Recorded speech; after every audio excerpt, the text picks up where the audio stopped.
Tadepalli YCP కార్యాలయంలో మాజీ మంత్రి కాకాని గోవర్ధన్ మాట్లాడుతున్నారు. ఇప్పుడు లైవ్ చూద్దాం. ఈరోజు మేము చెప్తున్నాం, మా దగ్గర డేటా లేదు, మా దగ్గర అది లేదు. ఆ రోజు వైఎస్ఆర్ కాంగ్రెస్ పార్టీ ప్రభుత్వంలో డేటా ఉంది. 53,58,000 మంది రైతులకి ఈరోజు ఆ రోజు రైతు భరోసా ఇచ్చాం. ఈరోజు నువ్వు దాదాపుగా 7 లక్షల మందికి వాతలు పెట్టావు. నువ్వు చెప్పినటువంటి ఆ 46 లక్షల మందిలో కూడా ఈరోజు ఎంతోమంది మాకు రైతు భరోసా పడలేదు అని చెప్పి పాపం అక్కడ ఉన్నటువంటి ఆ రైతు సేవా కేంద్రాలకి, మండల అగ్రికల్చర్ ఆఫీసర్ల దగ్గరికి ఈరోజు ప్రదక్షిణాలు చేసేటువంటి పరిస్థితి. పాపం రైతులు పెట్టుబడి సాయం కోసం ఈరోజు పంటలు వదిలేసి, వ్యవసాయాన్ని వదిలేసి ఆఫీసుల చుట్టూ తిరగాల్సినటువంటి దుస్థితి ఏర్పడింది. అదేవిధంగా రేట్లు చూసాం.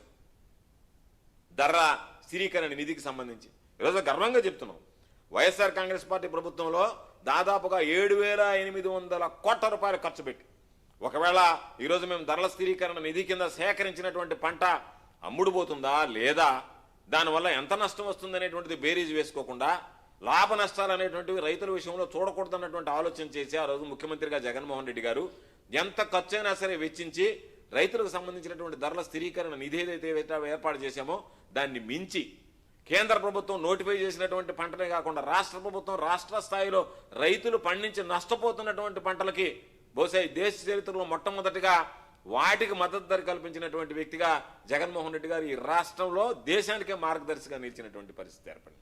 7,800 కోట్ల రూపాయలు ఖర్చు చేసి ఆ రోజు రైతులను ఆదుకుంటే ఈరోజు ఆ ధరల స్థిరీకరణ నిధిని పూర్తిగా ఎత్తేసారు. రైతులను ఆదుకునేటువంటి పరిస్థితి లేదు. ఒక పక్క పాకం మిర్చి రైతులు, ప్రత్తి రైతులు, పొగాకు రైతులు ఈరోజు మొత్తం నేను మార్కెట్ ద్వారా కొనుగోలు చేస్తానని చెప్పి దానికి మళ్ళీ మితులు, పరిమితులు, క్వాలిటీ ఉంటే కొంటాం, లేకపోతే ఈ క్వాలిటీ తీసుకువెళ్ళమని మీకు క్వాలిటీ లేదని చెప్పడం, రిజెక్ట్ చేసి పంపించేసేయడం. మళ్ళీ నువ్వేమో ఇక్కడ కూర్చోవడం, మేము మొత్తం మార్కెట్ ద్వారా రైతులు, పొగాకు రైతులను ఆదుకుంటున్నాం అని చెప్పి మాట్లాడడం. ఏ ఒక్క రైతు అయినా సరే ఉద్యానవన పంటలకు సంబంధించి, వ్యవసాయ పంటలకు సంబంధించి ఒక్క రైతుని మీరు ఈరోజు గిట్టుబాటు ధర కల్పించి ఆదుకున్నటువంటి పరిస్థితులు ఉన్నాయో ఒక్కసారి ఆలోచించేయండి. లేవే. ఎందుకంటే చంద్రబాబు నాయుడికి ఏ రోజు రైతుల మీద శ్రద్ధ లేదు, వ్యవసాయం మీద ఆసక్తి లేదు. ఎంతసేపటికి ఇతరత్రా ఏదన్నా సరే తనకి లాభం చేకూర్చుకునేటువంటి తప్ప రైతులు లాభపడేటువంటి పరిస్థితుల గురించి ఆలోచించలేనటువంటి విధిలో ఉన్నాడు.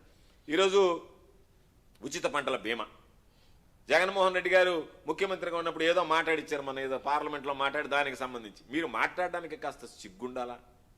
అరే మనల్ని మాట్లాడేటువంటి దాంట్లో పార్లమెంట్ సభ్యులుగా, మంత్రులుగా మాట్లాడితే ఎవడన్నా నవ్వుతాడేమో అనేటువంటి ఆలోచన ఉండాలా? ఈ రాష్ట్రంలో ఉచిత పంటల బీమాకు సంబంధించి ప్రధానమంత్రి ఫసల్ బీమా యోజన పథకం ఉంటే, ప్రధానమంత్రి ఫసల్ బీమా యోజన పథకంలో ఏదైతే మామూలుగా యూనివర్సలైజేషన్ కింద ప్రతి ఒక్కరికి మీరు బీమా కవరేజ్ ఇవ్వండి అంటే అది ఇవ్వడానికి వీలు లేదు. అంటే 1 సెంటు పండించేటువంటి రైతు కూడా నష్టపోకూడదన్నటువంటి ఆలోచన చేసి జగన్మోహన్ రెడ్డి గారు ప్రధానమంత్రి ఫసల్ బీమా యోజనలో ఏంటి, ఒక భాగం కేంద్ర ప్రభుత్వం